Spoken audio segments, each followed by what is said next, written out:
അമ്മ കണ്ടോ ശ്രീകുട്ടിയെ? വീൽചെയർ ഉരുട്ടിക്കൊണ്ട് മീര ഉമ്മറത്തേക്ക് വന്നു. എൻ്റെ മീര, മോളെ ഞാൻ കണ്ടില്ല, കുറുമ്പിയെ. അമ്മ അതും പറഞ്ഞ് ഹാളിലേക്ക് വരുമ്പോഴുണ്ട് അമ്മയുടെ പുറത്തതാ വന്നടിക്കുന്ന ഒരു പ്ലാസ്റ്റിക് പന്ത്. അപ്പോഴേക്കും പിന്നിൽ നിന്ന് അച്ഛൻ അവളെ വാരിയെടുത്തിരുന്നു. എന്തൊരു കുറുമ്പാണ് ഈ കുട്ടിക്ക്. മീര അതും പറഞ്ഞ് വീൽചെയർ ഉരുട്ടി തിരികെ അടുക്കളയിലേക്ക് പോയി.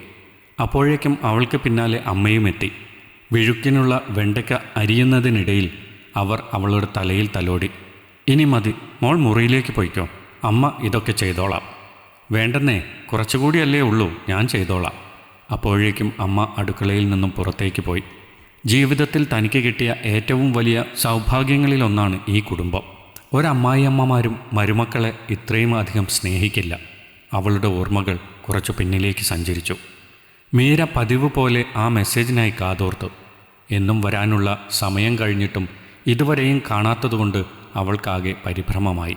അമ്മ ഭക്ഷണം കഴിക്കാൻ വിളിക്കുമ്പോൾ വരാം എന്ന് പറഞ്ഞുകൊണ്ട് അവൾ മുറിയിലിരുന്നു. സമയം പോകുന്നതിനനുസരിച്ച് ഹൃദയമിടിപ്പ് കൂടിക്കൊണ്ടേയിരുന്നു. ഇത്രയും നാളും കൃത്യമായി വരുന്ന മെസ്സേജാണ്, 10 മണിക്ക് തന്നെ. പക്ഷേ ഇന്ന് മാത്രം എന്താ ഇത്രയും വൈകിയത്? ആലോചനകൾ ഓരോന്നായി തലച്ചോറിനെ ഭരിക്കാൻ തുടങ്ങിയതും അവൾ മൊബൈൽ സ്വിച്ച് ഓഫ് ചെയ്ത് എടുത്തെറിഞ്ഞു. ഏട്ടനൊപ്പം പോയി ചെന്നിരുന്ന് ഭക്ഷണം കഴിച്ചെന്ന് വരുത്തി. കിടക്കാൻ നേരം മൊബൈൽ കയ്യിലെടുത്ത് ഓൺ ചെയ്യണമോ വേണ്ടയോ എന്ന് 1-2 തവണ ആലോചിച്ചു. ഒടുവിൽ വേണ്ടെന്നു തന്നെ ഉറപ്പിച്ച് മൊബൈൽ മാറ്റിവെച്ച് കിടന്നുറങ്ങി. രാവിലെ എഴുന്നേറ്റ ഉടനെ മൊബൈൽ ഓണാക്കി എടുത്തു നോക്കി മെസ്സേജ് എന്തെങ്കിലും വന്നിട്ടുണ്ടോ എന്ന്. അന്നും മെസ്സേജൊന്നും കാണാനില്ല. മീരയ്ക്ക് വിഷമം തോന്നി. 6 മാസമായി ഈ പുതിയ ഫോൺ വാങ്ങിയിട്ട്. ഇതിൻ്റെ പ്രവർത്തനങ്ങളൊന്നും അറിയാത്തതുകൊണ്ട് ചേട്ടനാണ് എല്ലാം പറഞ്ഞു തന്നുകൊണ്ടിരുന്നത്. ഒരു ദിവസം രാവിലെ ഏട്ടൻ പുറത്തുപോയ നേരത്ത് എന്തോ ചോദിക്കാൻ വേണ്ടി ഏട്ടനെ വിളിക്കുമ്പോഴാണ്, ഹലോ ഏട്ടാ, ഇതെവിടെയാ? എനിക്കൊരു കാര്യം ചോദിക്കാനാ. ഇത് മനുവല്ല. മനു ഇവിടെ മൊബൈൽ വെച്ചിട്ട് ഫുട്ബോൾ കളിക്കുകയാണ്. ഞാൻ അവൻ്റെ ഫ്രണ്ട് ഉണ്ണിയാണ്. എന്തെങ്കിലും പറയുവാനുണ്ടോ അവനോട്? അത്യാവശ്യമാണെങ്കിൽ ഞാൻ കൊടുക്കാം. അതല്ല, ഞാൻ ഏട്ടനോടൊരു കാര്യം ചോദിക്കാൻ വേണ്ടി വിളിച്ചതാണ്. അന്ന് ആദ്യമായിട്ടാണ് അയാളുമായി സംസാരിക്കുന്നത്. ഉച്ചയ്ക്ക് ഏട്ടൻ വരുമ്പോൾ തന്നെ ചോദിച്ചിരുന്നു എന്തിനാണ് വിളിച്ചതെന്ന്. ഫോണിലെ സംശയങ്ങൾ ബാക്കി ഏട്ടനോട് ചോദിച്ച് മനസ്സിലാക്കി. അതിനാണ് വിളിച്ചതെന്ന് പറഞ്ഞപ്പോഴേക്കും ഏട്ടൻ കളിയാക്കിക്കൊണ്ട് അകത്തേക്ക് പോയി. രാത്രി കിടക്കാൻ നേരത്താണ് ഒരു മെസ്സേജ് കാണുന്നത്. പരിചയമില്ലാത്ത നമ്പറിൽ നിന്നുള്ള മെസ്സേജ് ആയതുകൊണ്ട് അത്രയും ശ്രദ്ധിച്ചില്ല. പക്ഷേ ആരാണെന്നറിയാനുള്ള ആകാംക്ഷയിൽ DP എടുത്തു നോക്കി. അപ്പോൾ ആളെ മനസ്സിലായി. ഏട്ടൻ്റെ കൂട്ടുകാരനാണ്. ഏട്ടൻ്റെ മൊബൈലിൽ ഫോട്ടോ കണ്ടിട്ടുണ്ട്. ട്രൂ കോളറിൽ നമ്പർ നോക്കുമ്പോൾ പേര് ഉണ്ണി എന്നാണ്. ആദ്യം മെസ്സേജിന് മറുപടി കൊടുക്കാതെ ഇരുന്നപ്പോൾ പിന്നെ കുറച്ചുനാളൊന്നും മിണ്ടില്ലായിരുന്നു. അപ്പോഴൊക്കെ എന്നും മൊബൈൽ എടുക്കുമ്പോൾ ആദ്യം നോക്കുന്നത് അയാളുടെ മെസ്സേജ് വന്നോ എന്നാണ്. ഒരു ദിവസം അയാളുടെ ഒരു ഗുഡ് മോർണിംഗ് വന്ന് കിടക്കുന്നുണ്ടായിരുന്നു. അത് കണ്ടപ്പോഴേക്കും മനസ്സിന് വല്ലാത്ത സന്തോഷം തോന്നി. ചെറിയ 1-2 വാക്കുകളിലൂടെ തുടങ്ങിയ ഒരു സൗഹൃദം അതായിരുന്നു ആദ്യമൊക്കെ. പിന്നെ അതൊരു പതിവായി. ഒരു ദിവസം പെട്ടെന്നാണ് ഉണ്ണിയേട്ടൻ എന്നോട് ഇഷ്ടമാണ് എന്ന് പറഞ്ഞത്. ആദ്യം കേട്ടപ്പോൾ മനസ്സ് വല്ലാതെ തുള്ളിച്ചാടി. പക്ഷേ ആ സന്തോഷം അപ്പാടെ കെട്ടടങ്ങി.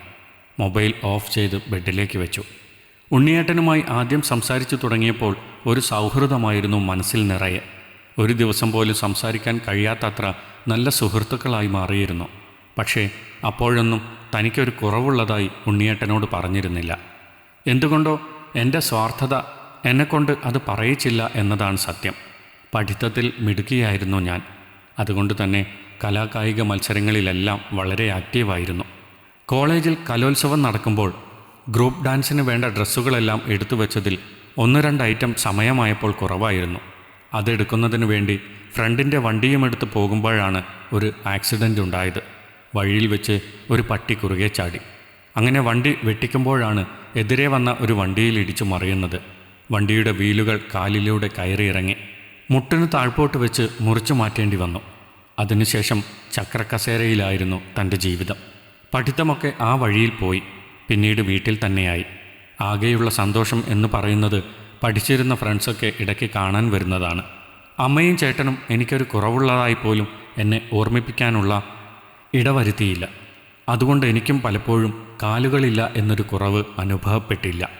ഏട്ടൻ അന്ന് തൊട്ടേ ഫ്രണ്ട്സിനെ ഒന്നും വീട്ടിൽ വിളിക്കാറില്ല. കാരണം അനുജത്തിയുടെ ഇങ്ങനെയുള്ള ഒരു കുറവ് കൂട്ടുകാർക്കിടയിൽ ഒരു സഹതാപത്തിന് പോലും ഇടവരരുതെന്ന് ഏട്ടനും നിർബന്ധമായിരുന്നു. അങ്ങനെ ഇരിക്കുമ്പോഴാണ് ഉണ്ണിയേട്ടനുമായുള്ള ഈ സൗഹൃദം തുടങ്ങുന്നത്. ഏട്ടൻ ഉണ്ണിയേട്ടനുമായി പരിചയപ്പെട്ടിട്ട് വളരെ കുറച്ചേ ആയുള്ളൂ. രണ്ടുപേരും ഒരേ കമ്പനിയിലാണ് വർക്ക് ചെയ്യുന്നത്. ഏട്ടൻ്റെ ഏറ്റവും വലിയ ആത്മാർത്ഥ സുഹൃത്താണ് ഉണ്ണിയേട്ടൻ. ഏട്ടൻ്റെ കൂട്ടുകാരന്മാരെല്ലാം വിവാഹം കഴിഞ്ഞ് കുടുംബമായെങ്കിലും എൻ്റെ വിവാഹം നടക്കാത്തതുകൊണ്ട് ഏട്ടൻ ഒരു വിവാഹം കഴിക്കാൻ പോലും താല്പര്യം പ്രകടിപ്പിക്കുന്നില്ല. ഒരു ദിവസം രാവിലെ ഏട്ടൻ വളരെ സന്തോഷത്തിലാണ് മുറിയിലേക്ക് വന്നത്. എന്താ ഏട്ടാ, എന്താ ഇത്രയും സന്തോഷം? അതൊക്കെയുണ്ട്, ഇന്ന് മോളെ കാണാൻ ഒരു കൂട്ടർ വരും. അത്രയും കേട്ടപ്പോഴേക്കും മീരയുടെ മുഖം വാടി. എന്തിനാ ചേട്ടാ, വെറുതെ ഇതിനു മുമ്പ് 1-2 പേരുടെ മുമ്പിൽ ഞാൻ വന്നതല്ലേ. അവർക്കൊക്കെ പറയാനുള്ളത് ഇവർക്കും പറയാൻ കാണും. ഇനിയും ഞാൻ ഒരു പ്രദർശന വസ്തു ആവണോ? പെയ്യാൻ വേണ്ടി നിൽക്കുന്ന കണ്ണുകൾ ഏട്ടൻ കാണാതെ അവൾ തുടച്ചു. മനു അവളുടെ അടുത്തേക്കിരുന്നു. ഇതിനു മുമ്പ് വന്ന ആലോചന പോലെ ഒന്നുമല്ല. മോൾ അങ്ങനെ വിചാരിച്ച് വിഷമിക്കേണ്ട. ഇവർ മോളെ ഇഷ്ടമായി എന്ന് പറഞ്ഞ് ഇങ്ങോട്ട് വന്നതാണ് ആലോചനയുമായി. എൻ്റെ ഈ ബുദ്ധിമുട്ടുകളെല്ലാം അറിഞ്ഞു വെച്ചുകൊണ്ടാണോ ഏട്ടാ അവർ വരുന്നത്? ആ പയ്യനും അച്ഛനും അമ്മയ്ക്കും നിന്നെ വളരെ ഇഷ്ടമാണ്. അവൻ തന്നെയാണ് വീട്ടുകാരുമായി സംസാരിച്ചത്. അവർക്കെല്ലാവർക്കും ഇഷ്ടമായതുകൊണ്ടാണ് എന്നോട് പറഞ്ഞത്. ഈ വരുന്ന ഞായറാഴ്ച അവർ നിന്നെ കാണാനായി വരും. ഒരു സഹതാപത്തിൻ്റെയും പേരിലല്ല, നിന്നോടുള്ള ഇഷ്ടം കൊണ്ടാണ്. അതാണ് ഏട്ടനും അമ്മയും എല്ലാം ഈ വിവാഹത്തിന് സമ്മതിച്ചത്. എഴുന്നേറ്റ് നടക്കാൻ പോലും കഴിയാത്ത എന്നെ എങ്ങനെ ഇഷ്ടപ്പെടുന്നത്? എൻ്റെ ആ ചോദ്യത്തിനുള്ള ഉത്തരവും അവൻ്റെ കയ്യിലുണ്ടായിരുന്നു. വിവാഹത്തിന് ശേഷമാണ് ഇങ്ങനെയൊരു ആക്സിഡൻ്റ് ഉണ്ടായി മോളുടെ കാലുകൾ നഷ്ടപ്പെട്ടതെങ്കിൽ അവൻ വഴിയിൽ ഉപേക്ഷിക്കുമായിരുന്നോ എന്നാണ് എന്നോട് ചോദിച്ചത്. ഇതൊക്കെ ജീവിതത്തിൽ ആർക്കും സംഭവിക്കാവുന്ന കാര്യങ്ങളാണ്. അതിനെ ഒരു കുറവായി അവൻ കണ്ടിട്ടില്ല. നിന്നെ അവന് ഇഷ്ടമാണ്. നിനക്ക് സമ്മതമാണെങ്കിൽ അവർ വന്ന് കണ്ടതിന് ശേഷം നമുക്ക് ബാക്കി കാര്യങ്ങളുമായി മുന്നോട്ട് പോകാം. സ്വന്തമായി എഴുന്നേറ്റ് നിന്ന് എൻ്റെ കാര്യങ്ങൾ പോലും നോക്കാനുള്ള ശേഷി എനിക്കില്ലല്ലോ ചേട്ടാ. അവനുള്ളപ്പോൾ നിനക്ക് മറ്റാരുടെയും സഹായം ആവശ്യമില്ല എന്നാണ് അവൻ പറഞ്ഞത്. മോൾ ഒരുപാടൊന്നും ആലോചിക്കേണ്ട. അവർ എന്തായാലും നാളെ വരും. നിൻ്റെ ബാക്കി ചോദ്യങ്ങളെല്ലാം അവരോട് നേരിട്ട് ചോദിച്ചോ. ആരാണ് കാണാൻ വരുന്നത് എന്ന ചിന്തയായിരുന്നു മീരയുടെ മനസ്സ് നിറയെ. അപ്പോഴെല്ലാം അവളുടെ കൺമുന്നിൽ ഉണ്ണിയുടെ രൂപം തെളിഞ്ഞു വരും. അവൻ ഇഷ്ടമാണ് എന്ന് പറഞ്ഞത്. രാവിലെ അമ്മ തന്നെയാണ് അവിടെ റെഡിയാക്കി ഒരുക്കി ഇരുത്തിയത്. ഏകദേശം 11 മണിയോടുകൂടി മുറ്റത്തൊരു കാർ വന്നു നിന്നു. കാറിൽ നിന്ന് അച്ഛനും അമ്മയും മകനും ഇറങ്ങി വന്നു. ഉമ്മറത്ത് അവരുടെയൊക്കെ സംസാരം കേൾക്കുന്നുണ്ടെങ്കിലും അവൾക്ക് അവിടേക്ക് പോകുവാൻ ഒരു മനസ്സും തോന്നിയില്ല. മനുവാണ് പയ്യനെ കൂട്ടി മീരയുടെ മുറിയിലേക്ക് വന്നത്. മീര ഒന്ന് തലയുയർത്തി നോക്കുക പോലും ചെയ്തില്ല. മനു മുറിയിൽ നിന്ന് പുറത്തേക്ക് ഇറങ്ങിപ്പോയി. ഞാൻ തന്നെ കാണാനാണ് വന്നത്. അപ്പോൾ താനിങ്ങനെ മുഖം കുനിച്ചിരുന്നാൽ എങ്ങനെയാണ്? മുഖമുയർത്തി താൻ ആദ്യം എന്നെ ഒന്ന് നോക്കടോ. എവിടെയോ കേട്ടുമറന്ന ആ ശബ്ദം കേട്ട് മീര മുഖമുയർത്തി നോക്കി. കൺമുന്നിൽ നിൽക്കുന്ന ആളെ കണ്ടപ്പോൾ അവളുടെ മുഖം സന്തോഷത്താൽ വിടർന്നു. പക്ഷേ പെട്ടെന്ന് തന്നെ ഇരുണ്ടു കയറി. ഉണ്ണിയേട്ടന് എന്നെ നേരത്തെ അറിയാമോ? മനുവിന് ഒരു അനുജത്തിയുണ്ടെന്നല്ലാതെ കൂടുതൽ ഡീറ്റെയിൽസ് ഒന്നും മനു എന്നോട് പറഞ്ഞിട്ടില്ല. പക്ഷേ താൻ അന്ന് എന്നോട് സംസാരിച്ചതിന് ശേഷം ഞാൻ മനുവിനോട് എനിക്ക് തന്നെ ഇഷ്ടമാണ് എന്ന് പറഞ്ഞപ്പോൾ മനു ബാക്കി കാര്യങ്ങൾ എന്നോട് പറഞ്ഞു. ഞാൻ മനസ്സുകൊണ്ട് തന്നെ ആഗ്രഹിക്കുകയും മോഹിക്കുകയും ചെയ്തു. തന്നെ എൻ്റെ ജീവിതത്തിൻ്റെ കൂടെ ചേർക്കണമെന്ന് തോന്നി. അതിൻ്റെ മുമ്പിൽ ഇതൊന്നും ഒരു കുറവായി തോന്നിയില്ല. തനിക്കെന്നെ ഇഷ്ടമാണെങ്കിൽ നമുക്ക് ഈ ജീവിതവുമായി മുന്നോട്ട് പോയാലോ? നാളെ ഒരു കാലത്ത് ഉണ്ണിയേട്ടൻ ആഗ്രഹിക്കുന്ന രീതിയിൽ പെരുമാറാൻ കഴിയാതെ വന്നാൽ അപ്പോൾ ഉണ്ണിയേട്ടൻ എന്നെ വേണ്ടെന്ന് വെക്കുമോ? അങ്ങനെ വേണ്ടെന്ന് വെക്കാനാണെങ്കിൽ ഞാൻ ഇപ്പോഴേ അങ്ങ് വേണ്ടെന്ന് വെച്ചാൽ പോരായിരുന്നോ? വിവാഹം കഴിയുന്നതുവരെ കാത്തിരിക്കേണ്ട ആവശ്യമുണ്ടോ? എനിക്ക് തന്നെ അത്രയ്ക്കിഷ്ടമാണോ? ഈശ്വരൻ അങ്ങനെ തന്നെ കൈവിട്ടില്ലല്ലോ എന്ന ചിന്ത അവൾക്ക് പുത്തനൊരു ഉണർവ് നൽകി. ഉണ്ണി വന്നതോ മുന്നിൽ നിന്നതോ ഒന്നും തന്നെ മീര അറിഞ്ഞില്ല. അവൾ ആലോചനകളിൽ നിന്നും പെട്ടെന്ന് പുറത്തേക്ക് വന്നു. എന്താണ് മാഡം, ഇന്നും അമ്മയും മോളും തമ്മിൽ പൊരിഞ്ഞ അടി തന്നെയായിരുന്നോ? എന്തൊക്കെ പരാതികളാണ് രണ്ടുപേർക്കും പറയാനുള്ളത്?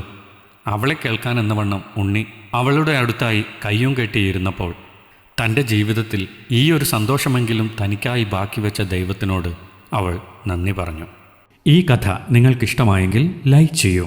നിങ്ങളുടെ അഭിപ്രായങ്ങൾ കമൻ്റായി രേഖപ്പെടുത്തൂ. കൂടുതൽ കഥകൾ കേൾക്കാൻ ഈ ചാനൽ സബ്സ്ക്രൈബ് ചെയ്യൂ.